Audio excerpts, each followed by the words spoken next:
Thank you, thank you. I've wish I could be there in person, so this is the first of hopefully many meetings. The last time I was in Brazil was actually in 2000, so it's been far too long. So hopefully I can come see you and we can have these conversations and a caipirinha. What I'd like to do now is present, I'm going to offer some slides, but I'm going to use them more to structure the talk. So if you'll just bear with me, we'll get to know each other online. And I promise I'm not a deep fake. So you already heard my, the long and short of it is I've been studying war and technology for 20 years. And humility is usually the path of the wise. And I've honestly got more questions after 20 years than I have answers. There are more things I don't know about technology, warfare, strategy, and people than I do. So I'm going to offer my thoughts more to generate conversation than to what we say in English, mansplain you and just talk at you.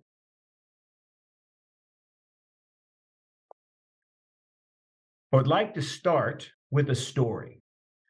One of my favorite stories is actually from the 18th century. And it's a story about Candide, a character Voltaire created to explore change in his world. I have witnessed up close a 21st century Candide. This young man, or not so young, found himself being sent by generals to meet tech entrepreneurs in Silicon Valley. Generals and captains of industry talking about money and power and invention devices, but it all felt a little fake. Everyone from industry seemed to be able to sell anything. Witness, we buy bottled water, right? They could sell you, your own mother if they had to. And technology only made it seem almost like magic. To the soldiers, technology seemed like it was invincible and could win wars, that there was no battle that couldn't be won by adding some type of magic, some type of computer, some type of device. So the young Candide, the young soldier, came back from meeting all of these very wealthy and powerful people and tried to help the generals build their war winning machines, only to find that they continually broke, only to find that they continually never worked the way they promised. Yet the generals wouldn't listen. They were convinced that every war could be won by a gadget.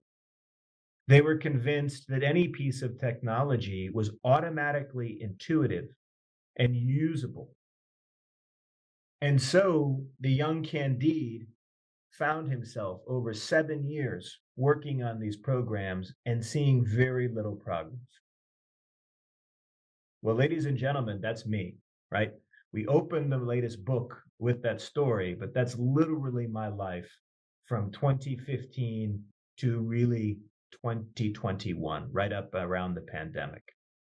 I've witnessed up close all the lies that military professionals and technology entrepreneurs tell one another.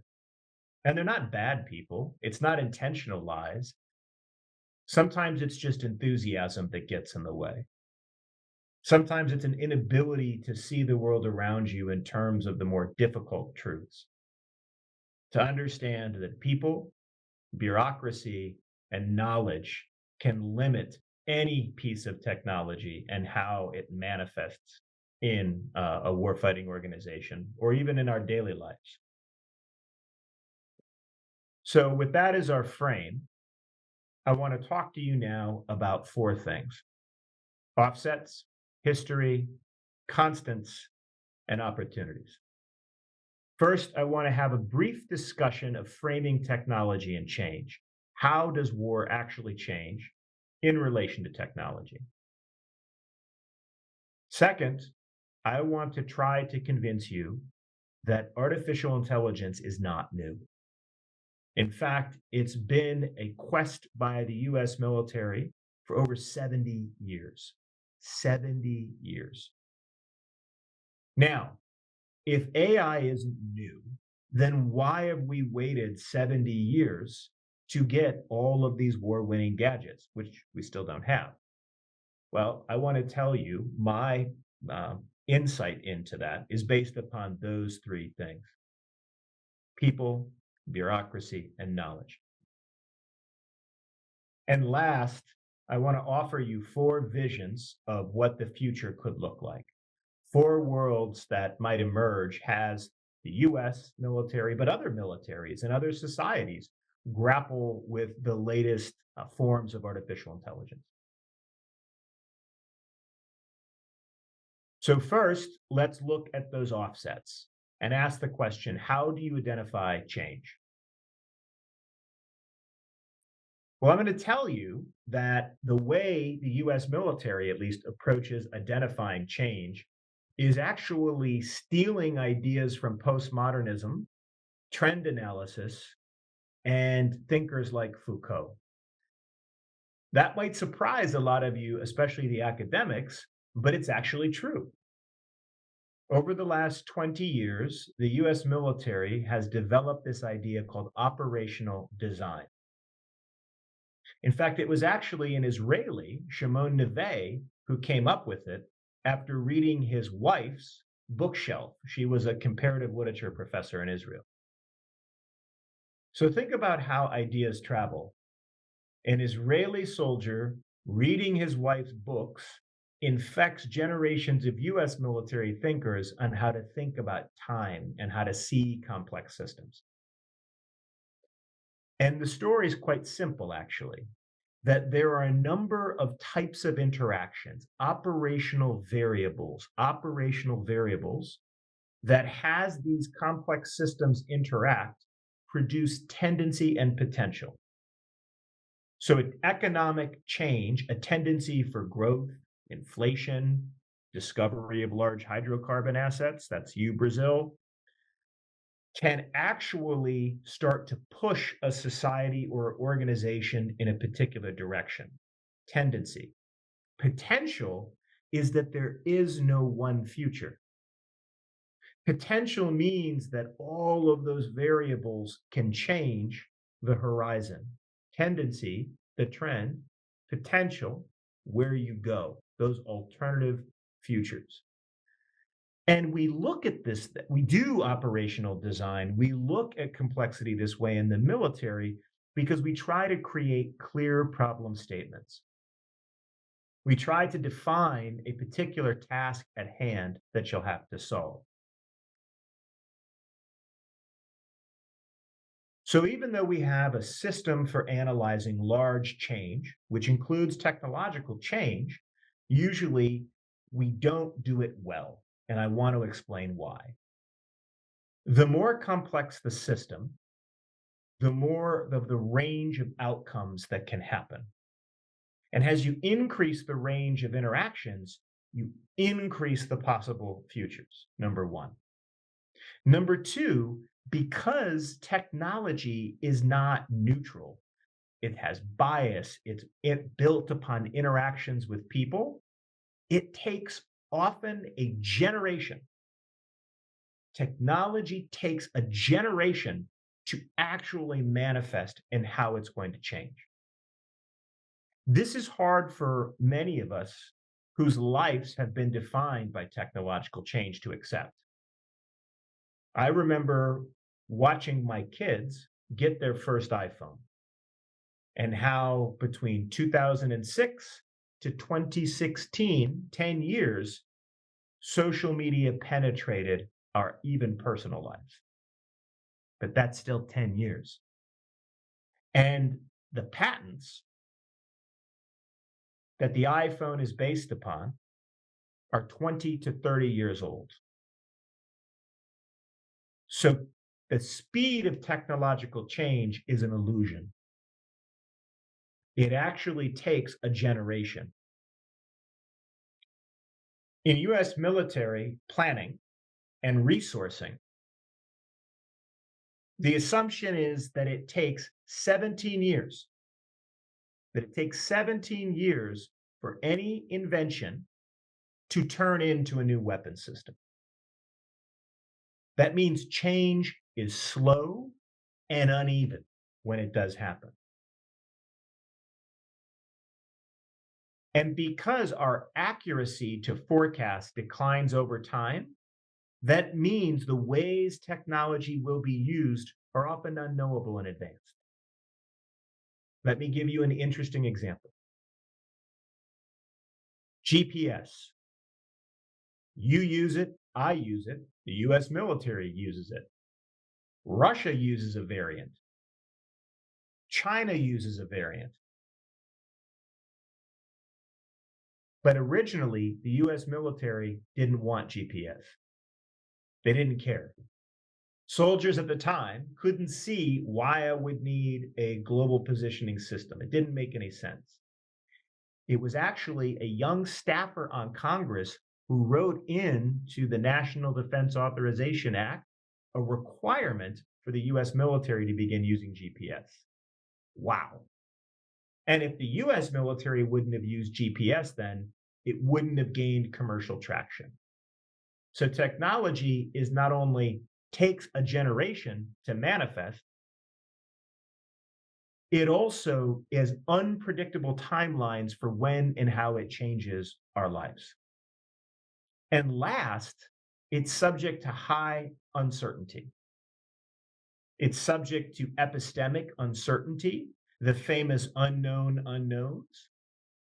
It's also subject to what's called aleatoric uncertainty, or uncertainty around even that tendency and potential.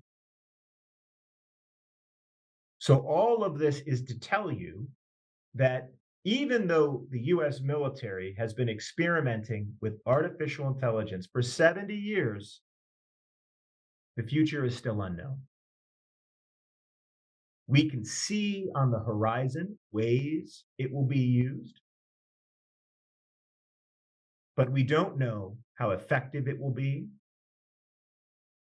And we don't know the types of counter adaptations people will develop.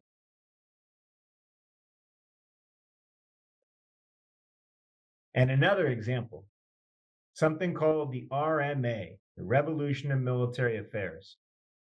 So this was supposed to be the groundbreaking second offset, something that actually disrupted Soviet nuclear advantages. It took over 40 years to come to fruition. The original experiments, you see a picture there, a declassified picture from DARPA's assault breaker. That's 1985. In 1985, they were already imagining unmanned planes attacking Soviet intercontinental ballistic missile sites. They were already imagining global battle networks. But it took time for the technology to mature. It took time for the organizations, the military organizations, to understand and build doctrine around these ideas. And it took time for many of the form factors to become small enough or cheap enough that you could use it across the battlefield. Something you are witnessing right now in Ukraine. Fast, cheap drones using imagery recognition. Artificial intelligence meets the second offset, also called mosaic warfare. But even though we see that 40-year trajectory of precision strike, of global surveillance, there are still elements of it that we couldn't have predicted in that little DARPA cartoon. The little DARPA cartoon couldn't have predicted that propaganda on your phone would be even more important than a missile hitting your house. The call for precision strike couldn't have imagined the way in which deep fakes, propaganda, cyber operations, gray zone operations create modern strategy. Again, technology takes a generation to change warfare, but it is never certain how it will change warfare and what type of counter reactions emerge. So now that I've laid out a theory of technological change, now that I've introduced you into the way I think about it, that technology takes time, that technology is uncertain, and that technology creates counter adaptation, we can actually talk about what you want to hear about artificial intelligence. So first, all artificial intelligence is ways of exchanging information to exchange decision making. Arguably, you could claim the written word or spoken word is a technology. If you think about the written word and spoken word as technology, then information technology has existed for tens of thousands of years. In fact, we know scientifically that our species learned to use tools before we became Homo sapien, meaning the co-evolutionary trajectory of man and machine dates back over 1,000,000 years. We make machines and machines make us. When we see it in that light, we have to think very carefully about what information is and how information works. So information is nothing more than exchanging data, ones and zeros, written word, spoken word, even symbols, right? It's co-creation of meaning. And we've begun to use new technology to digitize that exchange of information. We've begun to use new information technology to co-create meaning. Seen in that light, the term information technology is the foundation of modern computing and artificial intelligence. In fact, the term information technology came to us in a 1950s Harvard Business Review. In the article, computer scientists were imagining the workplace of the 1960s. They imagined that computers would make workers more efficient.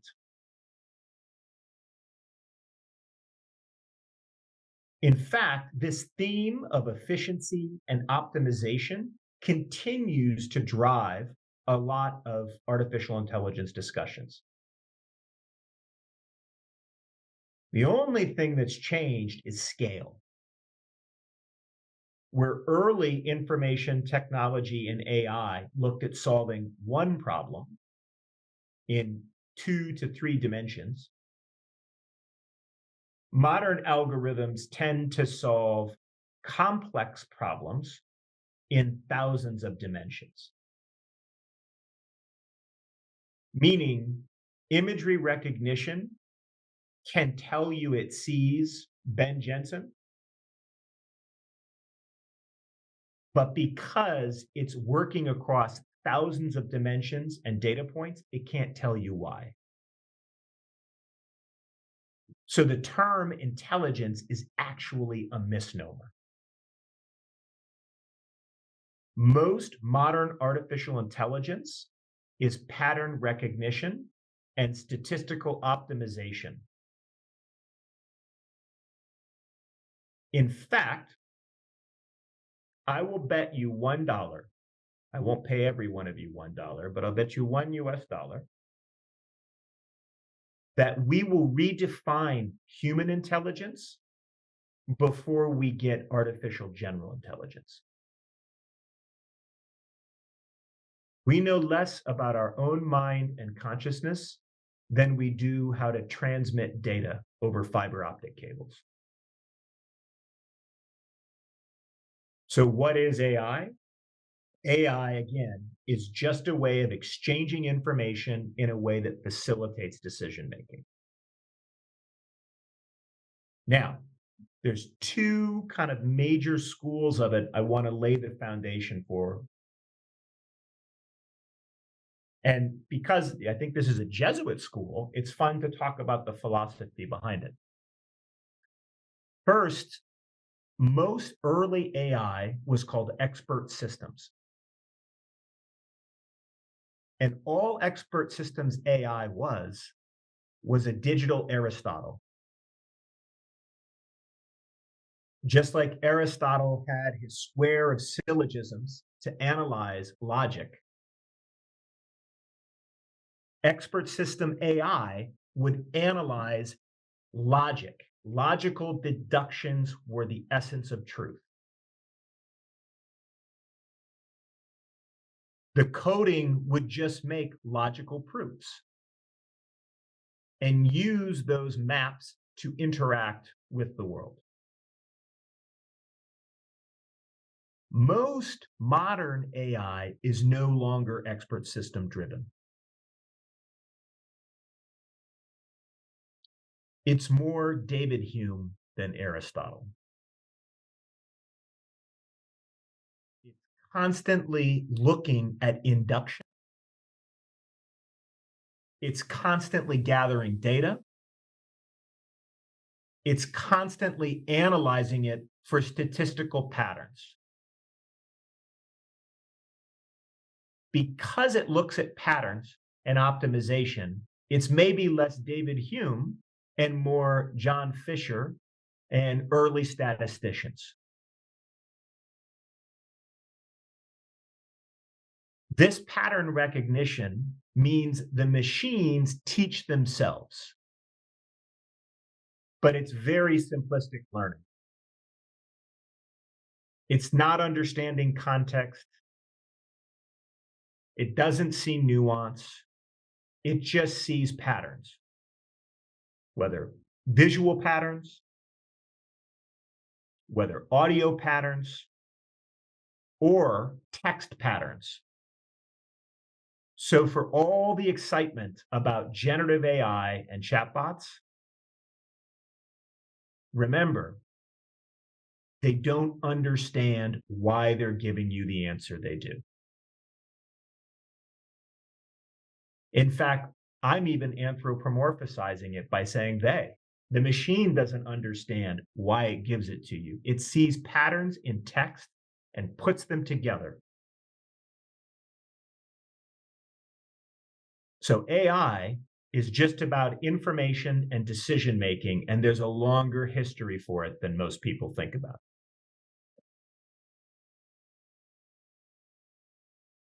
Applying this long history to war, we have to think about signals, computers, and global networks. The modern military began to harness information technology in the mid 19th century, starting with the Sepoy Rebellion or a mutiny against the British Empire, and quickly later in the American Civil War.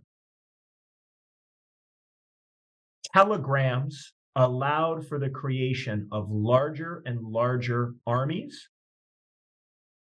and fighting over massive geographic areas. Because you could send messages on copper lines, hundreds of miles, political leaders were now directly linked to generals.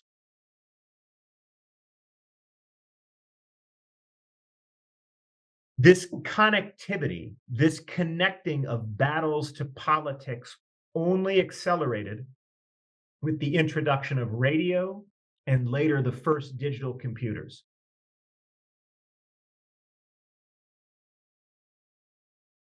By the early 1960s, it meant that there were efforts to visualize entire maps of the world versus an adversary's military position.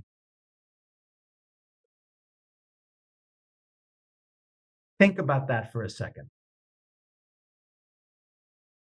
The imagination required to start to build machines and infrastructure to see the world and not just think in battles. That effort to see the world extends now into what are called battle networks.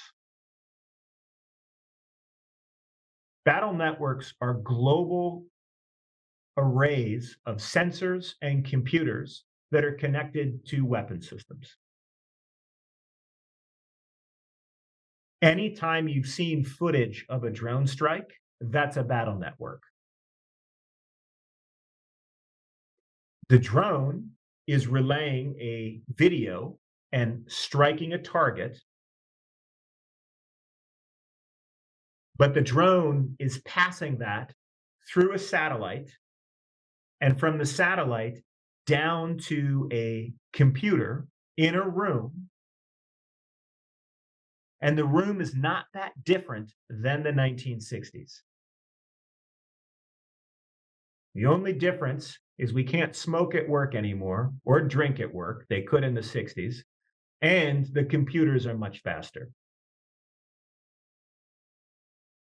So modern information technology is really about mass, reach, and passing information faster and faster. Because of scale and speed, the soldier always searches for a simple solution to break out of the complexity. That means there's always a desire for AI to help give a simple answer to a complex problem. That means there's always a desire for any system to help someone make fast, efficient decisions.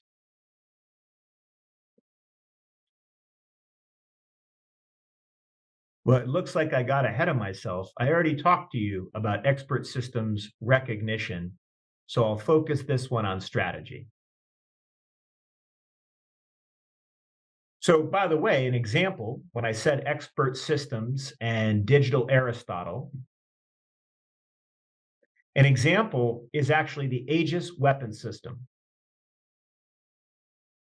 So, the Aegis weapon system was built with deduction, expert systems. The Aegis weapon system was built in a way that it could determine if a target was a threat and whether or not to shoot at it without a human in the loop. That system was first fielded in the early 80s. The idea was that warfare might be so fast, you had to speed up, take the human out. Give me a simple solution to a complex problem. Imagery recognition, now that pattern seeking, was really brought to fruition hunting for IEDs, improvised explosive devices. If you had millions of hours of footage, but only two soldiers to look at the footage, how would you ever find an IED? You wanted to train algorithms to look for earth that was dug up to find them to save lives. And now we're looking for ways of having AI help us create strategy. Can artificial intelligence look at strategy as a simple set of rules or patterns and give an answer to that complex strategic questions? I'm not confident it can. So if we've talked about now technology and how it changes, we've talked about information, and we've talked about information in war, let's actually get into the argument.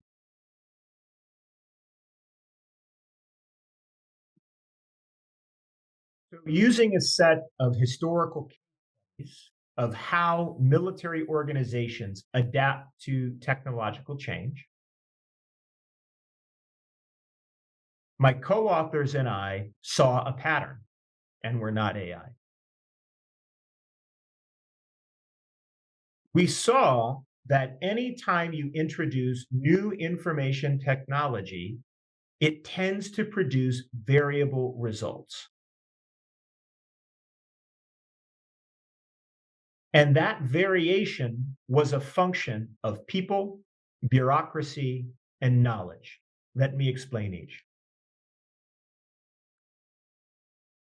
First, any technology exists within a human organization, meaning you have people and you have bureaucracy.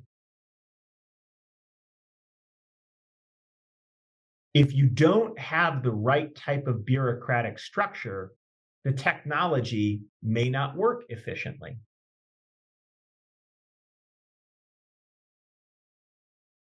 If I have an imagery recognition AI that looks for IEDs, but I require that a picture of each IED be printed and mailed to the unit, the technology is not effective.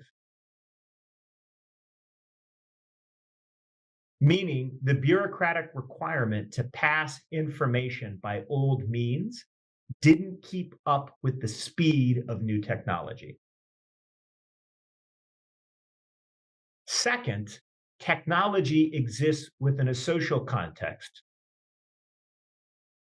So, not just bureaucratic structure, but resonance matters. And by resonance, we mean tacit knowledge.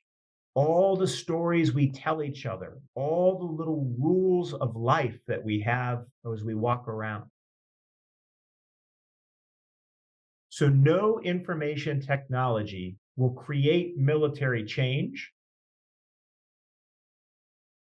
if the technology doesn't align with bureaucracy and new ideas or knowledge.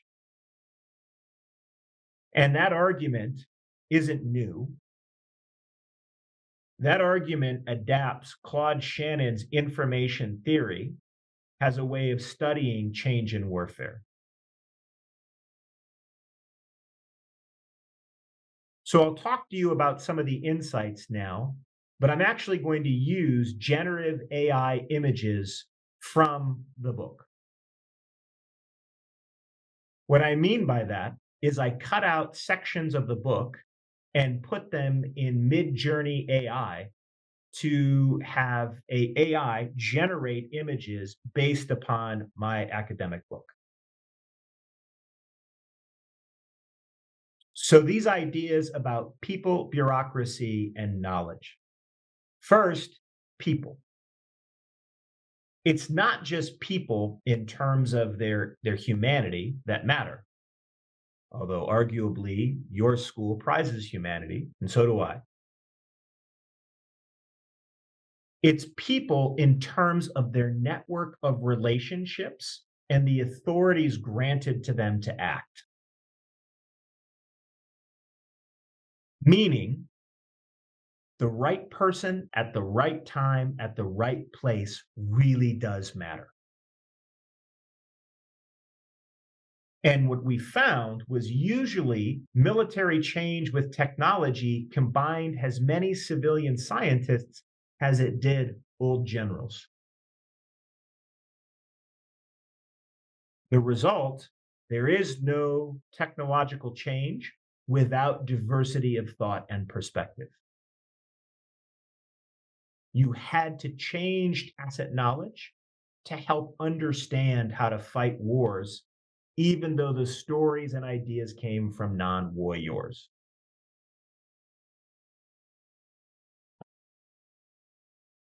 Second, those people exist inside a bureaucracy. I love this image in particular. So cutting out sections of the book and loading it in to Mid-Journey, this picture really resonates. We normally don't think of the battlefield soldier walking through cubicles, but the average soldier will spend more time in an office than in the jungle or the desert. So the structure of the bureaucracy will interact with the possibility, tendency, and potential of the technology.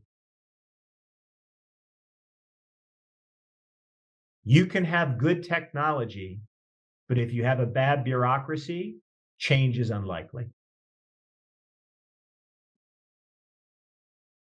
Now, this image creeps me out. It looks like Ryan Gosling fusing with a computer. So I guess the AI is telling us it wants to be handsome. But in some sense, that's exactly what happens inside of modern organizations. Ask yourself, what percentage of your most personal interactions at work or in your life are mediated by technology? Most of them, whether it's an email, whether it's a Snapchat, whether it's a WhatsApp, all of them mediate your interactions with your world through technology. And all of them, by the way, all of them run background AI applications to filter and change sometimes the speed or direction of the message. So just like artificial Ryan Gosling, you are fused with technology. And the exact same is true with the modern military organization. I think that's intuitive for a lot of folks now that drone footage is so common to see. But that's technology mediating questions of life and death. Now, I don't know really how to describe this image. I guess the AI wanted to be Rembrandt. But it tells us something about old ideas and new technology. So even if you have the right people and you have the right bureaucracy and they're open to new ideas, all of us inside of a bureaucracy, a university, or a military exists within layers of meaning generated over time. Even an atheist born in a Catholic culture has elements of the church in their actions because that's life, that's tacit knowledge, that's stories that circulate and help produce meaning. And yes, stories have bias, stories can produce inequality, but the stories help route meaning. And it's the same with artificial intelligence. Objectivity is a myth. So all the statistical optimization can only help you find what you're already looking for. So now that I've talked about people, bureaucracy, and knowledge that skew how any technology changes warfare, let me tell you the 4 futures I see on the horizon for artificial intelligence. Now, these futures are based upon our case research. So each set of historical cases showed us some degree of variation. Each set of historical case showed us how channel capacity or information and the bureaucracy aligned, and how source theory or that tacit knowledge aligned. That produces the 4 worlds. Political scientists are very boring. We love a 2x2 table.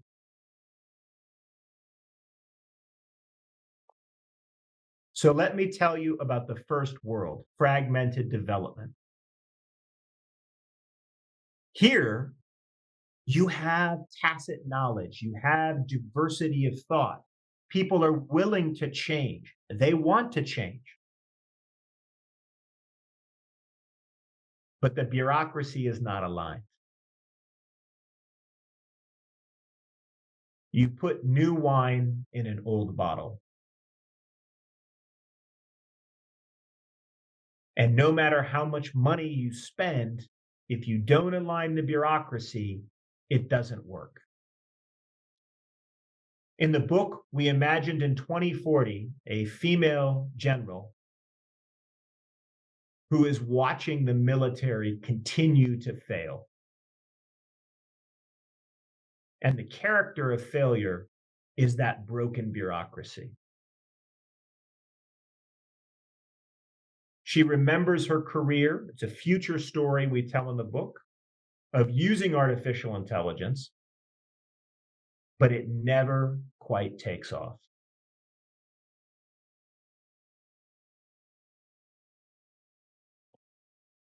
In the second world, we get ideal AI. And again, these images were made using generative AI applications. We loaded the scenarios in and recommended an artist. And so it would render the story through the eyes of an artist. So this one was Salvador Dali. In the world of ideal AI, it is a bit surreal. You have new ideas, but you also have a willingness to experiment. The general in 2040, we also made her a woman, imagines entirely new forms of warfare and builds entirely new organizations. And just because it's efficient, remember, it doesn't make it moral or right.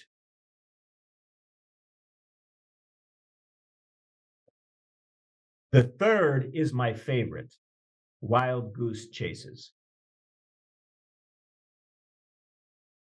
Now, it's my favorite not because it's a good future, but because I find it the funniest future and probably the most likely.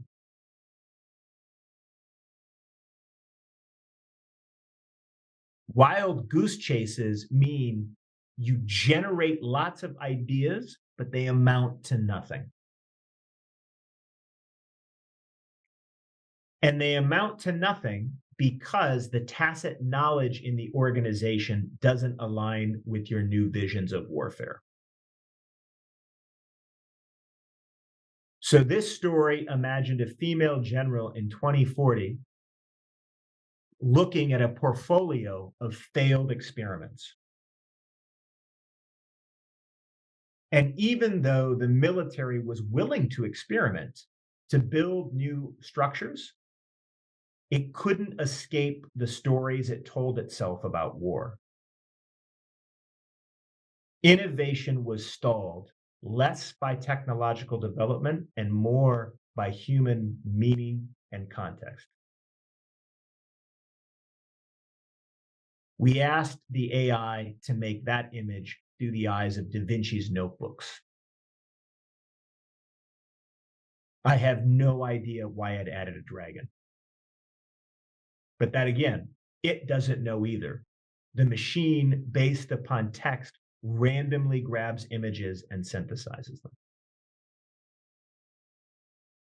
Now, the last story, and our only male general, is what happens when neither the bureaucracy, the people, and the bureaucracy or knowledge align. And it's the one that produces the least amount of innovation and change in warfare. So in this future, we imagined an old Marine general driving to work in his sports car. The other three futures were women in an unmanned car, but this story we thought we would make hyper masculine because that's the most likely thing that might undermine new stories about warfare. I say that because, as someone who served in the Army for 20 years, We have a weird image of ourselves as Spartans. We have to be tough. We have to be gritty, right? We're macho men. Well, macho men are really bad with new technology,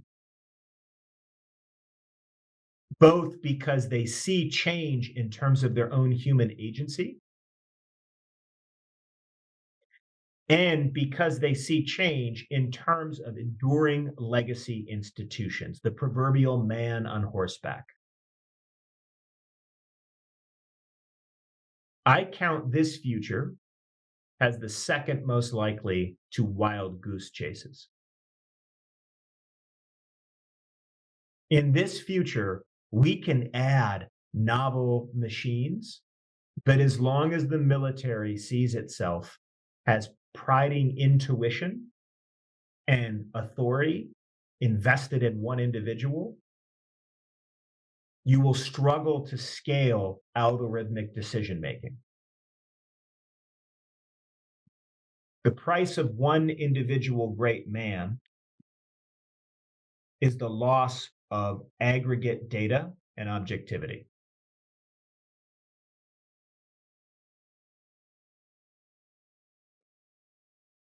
So, what have I tried to do with you today? One, I wanted to show you that technological change is slow, uneven, and uncertain. And because technological change is slow, uneven, and uncertain, you should be a skeptic. Second, I wanted to show you that AI, in fact, how we think about information and war has evolved over 70 years, if not longer. Third, I wanted to use this context to show you the range of possibility for the future of AI and warfare. I know this makes me the most boring AI presenter on the planet because I'm not going to describe to you some futuristic battle. But having fought in 3 wars, I will tell you there's often very little that's futuristic about human violence. So the hard part about technology is seeing it in its stories and its organizations. If you take away nothing else, remember this. No single technology can change the human act of warfare, but a technology that interacts with people, bureaucracy, and tacit knowledge can. And I actually see more continuity in warfare right now than I do change. Yes, we have global battle networks, but I showed you pictures of global battle networks that were drawn by artists before most of you were born. Yes, we're making decisions more rapidly, but a more rapid decision, a faster decision, is not a better decision. So that leaves us with, will generative AI, chatbots, Google Bard, Dolly, Midjourney change warfare? No. Each of these will work inside a bureaucracy to help people sense and make sense of their world. But so did the first maps that were prized by early Portuguese and European explorers that used to be considered national secrets. We've always used technologies to navigate our world, and AI is just the latest manifestation. So I like to end on time. I will stop there, and I look more forward to the discussion than my boring talk.